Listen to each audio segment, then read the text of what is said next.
Hi. To start with the recipe, first, preheat your oven to 375 degrees Fahrenheit 190 degrees Celsius. This is crucial because a hot oven ensures a nice, even bake. Now, take your refrigerated pie crust and roll it out into your pie pan. If you don't have a rolling pin, a clean bottle will do the trick. Make sure the crust is evenly spread and pressed into the edges of the pan. You'll know it's ready when the crust is smooth and fits snugly against the pan without any air bubbles.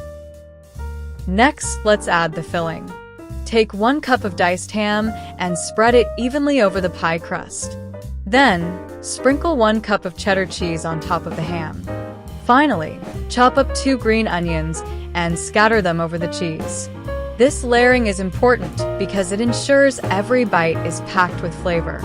A common mistake is to clump the ingredients, so make sure they're evenly distributed. By the way, since many of you ask about this kitchen knife set that I use after trying several, I found one that really makes a difference. I'll leave a link in the video description in case you're interested. Now comes an important step, preparing the egg mixture. In a measuring cup, whisk together 3 eggs, 1 cup of milk, 1/2 teaspoon of salt, and 1/4 teaspoon of black pepper. Whisk until the mixture is smooth and a uniform pale yellow.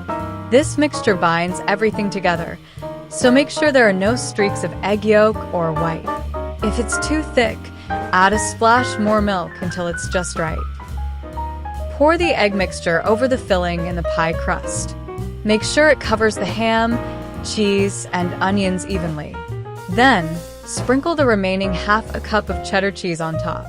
This extra cheese will create a deliciously golden crust as it bakes. You'll know you've poured enough when the filling is just covered, but not overflowing. Now it's time to bake. Place the quiche in the preheated oven and let it bake for about 35 to 40 minutes.